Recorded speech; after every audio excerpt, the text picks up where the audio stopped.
नमस्कार। देश तथा विदेशमा बस्नुभएको तपाईहरू सम्पूर्ण साथीहरूलाई हार्दिक नमस्कार तथा न्यानो अभिवादन पनि।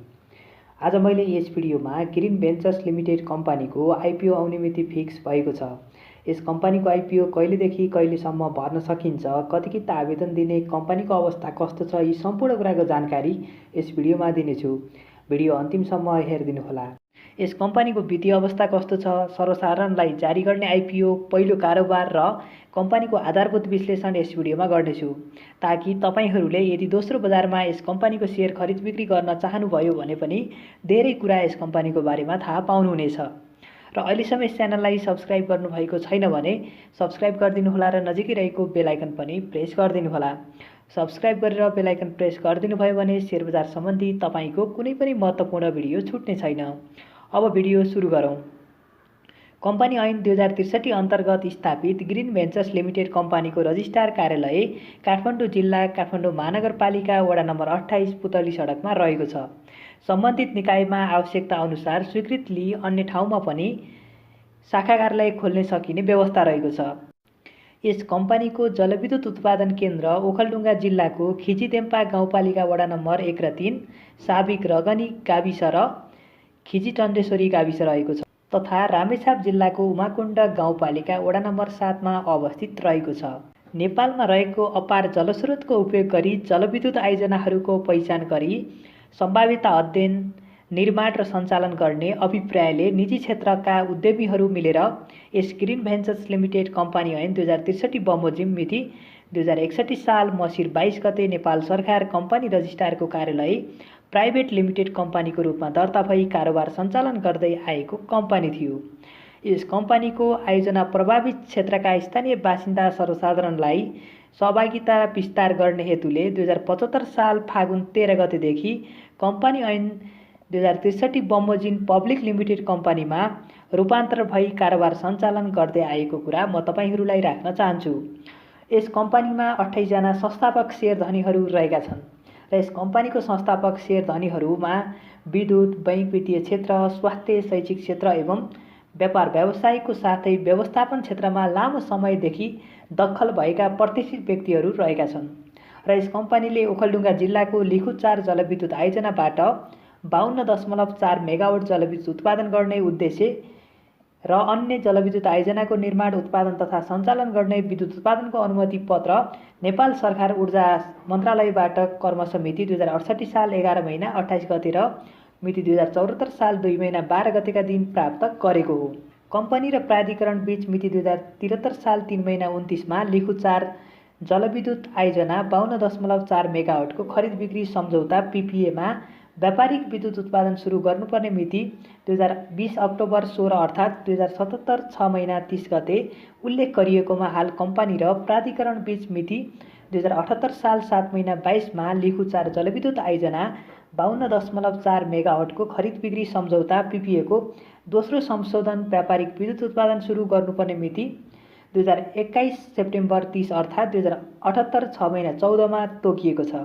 यस लिखु 4 जलविद्युत निर्माण सम्पन्न भइसक्दा आयोजनाको कुल लागत रु 12 अर्ब 8 करोड 28 लाख 49,132 रुपियाँ हुने अनुमान रहेको छ। साथै 2077-78 लाई आधार वर्ष मान्दा लगानी फिर्ता हुने अवधि 7.91 वर्ष रहेको अनुमान रहेको छ। आयोजनाको साधारण लगानी फिर्ता हुने अवधि 7.91 वर्ष रहेको छ भने डिस्काउन्टमा लगानी फिर्ता हुने अवधि 11.57 वर्ष रहेको छ र विद्युत परियोजनाको नाम लिखु 4 जलविद्युत आयोजना रहेको हो र आयोजना स्थल ओखलढुङ्गा जिल्लाको खिचिदेम्पा गाउँपालिका वडा नम्बर 1 र 3 र रामेछाप जिल्लाको उमाकुण्ड गाउँपालिका वडा नम्बर 7 मा अवस्थित रहेको छ। यस कम्पनीको स्रोत नदी लिखु खोलाको पानी हो र आयोजनाको किसिम रन अफ रिभर रहेको छ र विद्युत उत्पादन अनुमति पत्र मिति 2068 साल 11 महिना 28 र 2074 साल 2 महिना 12 गते पहिलो संशोधन भएको थियो। त्यसैगरी विद्युत उत्पादन अनुमति बहाल रहने अवधि 2068 साल 11 महिना 28 देखि 2103 11 महिना 27 सम्म रहनेछ। यस कम्पनीको क्षमता विद्युत उत्पादन 52.4 मेगावाट रहेको छ। यस कम्पनीको आयोजनाको कुल लागत खर्च 1208 करोड 28 लाख 39,132 रुपियाँ रहेको छ र आयोजनाको प्रति मेगावाट लागत खर्च रु 23.05 करोड रुपियाँ पर्न जान्छ र यस कम्पनीको साधारण लगानी फिर्ता हुने अवधि 7.91 वर्ष रहेको छ भने डिस्काउन्टमा लगानी फिर्ता हुने अवधि 11.57 वर्ष रहेको छ। यस कम्पनीको अधिकृत पुँजी 5 अर्ब रुपियाँ रहेको छ भने उक्त पुँजीलाई प्रतिकिता रु 100 को दरले 5 करोड थान सेयरमा विभाजन गरिएको छ। र यस कम्पनीको जारी पुँजी 3 अर्ब 12 करोड 50 लाख रुपियाँ रहेको छ भने उक्त पुँजीलाई प्रतिकिता रु 100 को दरले 3 करोड 12 लाख 50 हजार किता सेयर थानमा विभाजन गरिएको छ। कम्पनीको आइपिओ निष्कासन पछि 3 करोड 12 लाख 50 हजार थानमा सेयर विभाजन गरिनेछ चुक्ता पुँजीलाई पनि। र यस कम्पनीको संस्थापक शेयर धनीमा गोविन्दलाल सङ्गाईको 28 लाख 7 हजार 760 किता सेयर स्वामित्व रहेको छ भने वीरेन्द्र कुमार सङ्गाईको 25 लाख 47 हजार 760 किता रहेको छ। त्यसै गरी नितेश अग्रवालको 23 लाख 73 हजार किता, त्यसै गरी सुभाष चन्द्र सङ्गाईको 18 लाख 61 हजार 860 किता, त्यसै गरी रामचन्द्र सङ्गाईको 18 लाख 55 हजार 340 किता, त्यसै गरी आदित्य सङ्गाईको 18 लाख 40 हजार 790 किता, त्यसै गरी त्रिवेणी इनर्जीको 16 लाख 2 हजार किता, त्यसै गरी विशाल अग्रवालको 12 लाख 46 हजार 700 किता, त्यसै गरी अनुज अग्रवालको 11 लाख 6 हजार 110 किता लगायत 28 जनाको यस कम्पनीमा संस्थापक शेयर स्वामित्व रहेको छ। यस कम्पनीमा संस्थापक शेयरहरूमा सबैभन्दा धेरै हुने व्यक्तिहरूको मैले उल्लेख गरेको छु माथि नै, तपाईहरुले थाहा पाइसक्नु भयो होला यस कम्पनीमा सबैभन्दा धेरै शेयर स्वामित्व कसको छ भनेर। यस कम्पनीमा Laxmi bank, global IMB bank, Nabil bank, sunrise bank, Nepal SBI bank, Sanima bank, पर्बो बैंक, एभरेस्ट बैंकले कर्जमा लगानी गरेको छ। यस कम्पनीको अध्यक्षमा सुभाष चन्द्र सङ्गाई हुनुहुन्छ भने सञ्चालकहरूमा वीरेन्द्र कुमार सङ्गाई, गोविन्दलाल सङ्गाई, त्रिलोक चन्द्र अग्रवाल र अनुज अग्रवाल रहनु भएको छ।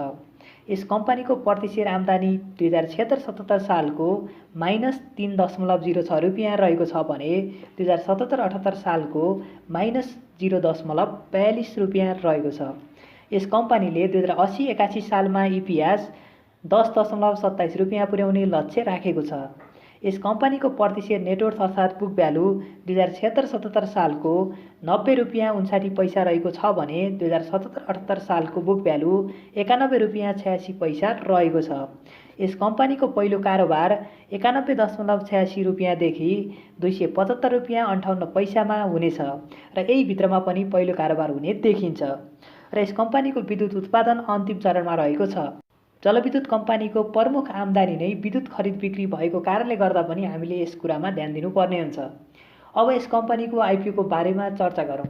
ग्रिन भेन्चर्स लिमिटेड कम्पनीले चैत 8 गते आइपिओ निष्कासन तथा बिक्री खुल्ला गर्ने भएको हो। यस कम्पनीले प्रति शेयर रुपियाँ 100 को दरले 31,25,000 किता आइपिओ निष्कासन गर्न लागेको हो र निष्कासन गरिने कुल शेयर मध्ये 3% अर्थात् 93,750 किता कर्मचारीहरूका लागि कम्पनीले छुट्याएको छ भने 5% अर्थात् 1,56,250 किता सामूहिक लगानी कोषका लागि कम्पनीले छुट्याएको छ। त्यसै गरी बाँकी सर्वसाधारणका लागि 28,75,000 किता तपाईहरूले भर्न पाउनुहुनेछ। निष्कासन बन्द छिटोमा चैत 11 गतेसम्म हुनेछ, अर्थात् तपाईहरूले चैत 11 गतेसम्म यस कम्पनीको आइपिओ भर्न पाउनुहुनेछ। यस कम्पनीको आइपिओमा नेपाल धितोपत्र बोर्डबाट स्वीकृति प्राप्त गरेका सियास्प सदस्य बैंक तथा वित्तीय संस्था र तिनका शाखा कार्यालयहरूबाट तपाईहरूले आवेदन दिन सक्नुहुनेछ र कम्पनीको शेयर निष्कासन तथा बिक्री प्रबन्धक लक्ष्मी क्यापिटल मार्केट लिमिटेड रहेको छ र लगानीकर्ताले न्यूनतम 10 किता शेयर खरिदका लागि आवेदन दिनुपर्नेछ भने अधिकतम 50,000 किताका लागि आवेदन दिन सकिनेछ र आइपिओ जहिले पनि 10 किताको दरले बाँडफाँड हुने भएको कारणले गर्दा तपाईहरूले यस कम्पनीको आइपिओमा मात्र 10 किता आवेदन दिनुभयो भने काफी हुनेछ र यस कम्पनीले पनि आइपिओ अलिकति थोरै खुलेको कारणले गर्दाखेरि धेरैजनाको हात खाली हुने निश्चित छ। त्यसकारण तपाईहरूले यस कम्पनीको आइपिओमा 10 किता मात्र आवेदन दिनुहोला। आइपिओ निष्कासनको लागि गराएको रेटिङमा कम्पनीलाई केयर रेटिङ नेपालले केयर NPBB IS रेटिङ प्रदान गरेको छ। यसले कम्पनीको दायित्व वहन गर्ने क्षमतामा मध्यम जोखिम रहेको सङ्केत गर्छ र नेपाली शेयर बजार सम्बन्धी नयाँ जानकारीमूलक भिडियो आगामी दिनमा पनि लिएर आउनेछु। अहिलेसम्म यस च्यानललाई सब्स्क्राइब गर्नुभएको छैन भने सब्स्क्राइब गर्न नभुल्नुहोला। नेपाली सेयर बजार सम्बन्धी नयाँ नयाँ जानकारीमूलक भिडियो लिएर आउने नै छु। त्यति बेलासम्मका लागि बिदा हुन चाहन्छु। तपाईँहरू सम्पूर्णको जय होस्। नमस्कार।